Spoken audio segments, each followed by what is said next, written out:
তো গাইজ, পেলিংয়ে তোমাদের জন্য দারুণ একটি সুন্দর ভিউ হোটেলের সন্ধান নিয়ে এসেছি। যে হোটেলটি তোমাদেরকে দেখাবো, ওই হোটেলটির বেলকনি থেকে এত সুন্দর ভিউ পেয়ে যাবে। ওই হোটেলটির রুমের বেডে শুয়েই ভোরের সানরাইজ ও অপরূপ সৌন্দর্যর কাঞ্চনজঙ্ঘার রূপটা দেখতে পাবে। শীতের সকালে গরম কম্বলকে ছেড়ে বাইরে যেতে ইচ্ছা না করলেও কিন্তু আরও একটা সুন্দর উপায় আছে। ওই রুমটির জানলাটি দিয়েও কিন্তু এত সুন্দর ভিউকে অনুভব করতে পারবে একদম বেডে শুয়ে শুয়ে। তো গাইজ, এই ভিডিওটি তোমাদের কতটা ভালো লাগলো আমাকে কিন্তু একটু কমেন্ট করে জানাবে। তো চলো এবার রুমটি দেখাই। এই রুমটি কিন্তু অনেকটাই বড়। বেডের 3 সাইডে অনেকটা করেই জায়গা আছে।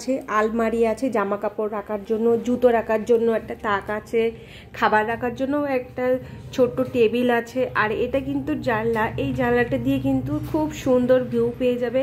আর বেডটিও কিন্তু অনেক বড়, 4 জন মানুষ কিন্তু খুব সুন্দরভাবে শুতে পাবে। চলো তোমাদেরকে আরেকটা রুম দেখাই। এই রুমটিতে কিন্তু গেস্ট আছে, আমি ওনাদের পারমিশন নিয়েই তোমাদেরকে এই রুমটি দেখাচ্ছি। তো তোমরা একটু এক ঝলক দেখে নাও। তো দেখতেই পাচ্ছ রুমটি কিন্তু একদমই পরিষ্কার পরিচ্ছন্ন। বেডটিও অনেকটাই বড়, 4 জন খুব সুন্দরভাবে শুতে পারবে। আর এই যে পাশে তাক আছে জামা কাপড় রাখার জন্য, টুকটাক খাবার দাবারও রাখতে পারবে। আর এই যে পাশেই মিনার, বেডের পাশেই মিনার ছোট্ট একটা টেবিল আছে। রুমটি কিন্তু একদমই ফ্রেশ। দেখো কোথাও কিন্তু একটু ড্যাম্প পড়া নেই। এটা কিন্তু জানলা, ইচ্ছা করলে খুলে দিতে পারবে। আর এই যে টিভি, সময় না কাটলে টিভি দেখে সময় কাটাতে পারবে। প্রত্যেকটা রুমই কিন্তু খুব সুন্দর আর একদমই ফ্রেশ। সাথে বাচ্চা থাকলে কিন্তু একদমই অসুবিধা হবে না, তারা খুব সুন্দরভাবে এখানে ঘোরাফেরা করতে পারবে। চলো এটারই ওয়াশরুম দেখাই এবার তোমাদেরকে। এই যে দেখো, ওয়াশরুমটা কিন্তু অনেকটা বড় আর একদম পরিষ্কার পরিচ্ছন্ন, কোথাও ড্যাম্প পড়া নেই। এই যে গিজারটা কিন্তু সব সময় অন করা থাকে। মিনার আছে, মানে একটা ওয়াশরুমের মধ্যে যা যা প্রয়োজনীয় জিনিসের দরকার সব কিছু পেয়ে যাবে তোমরা। সাথে থাকো, আরও একটি সুন্দর ভিউ রুম দেখাচ্ছি।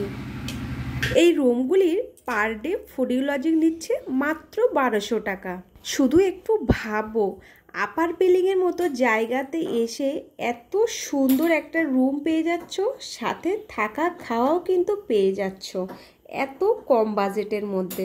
তো গাইস, তোমাদের যদি পেলিংয়ে আসার জন্য শিলিগুড়ি বা নিউ জলপাইগুড়ি থেকে কোনো গাড়ির প্রয়োজন হয়, তাহলে তোমরা প্লিজ এই স্ক্রিনে দেওয়া নাম্বারে যোগাযোগ করো। তোমরা সব রকমের গাড়ি অনেক কম বাজেটের মধ্যে পেয়ে যাবে। আর এখন তোমরা যে হোটেলটির রুমগুলো দেখছো, এই হোটেলটি কিন্তু একদমই আপার পেলিংয়ে হেলিপ্যাডের পাশেই। এই ভিডিওটি দেখার জন্য তোমাদেরকে অসংখ্য ধন্যবাদ। আরও যদি আমার এই ভিডিওটি থেকে তোমরা যদি একটু উপকারিত হয়ে থাকো, তাহলে আমি নিজেকে অনেক ধন্য মনে করব। তো সবাই ভালো থেকো, সুস্থ থেকো আর আমাকে একটু ভালোবাসা দিও।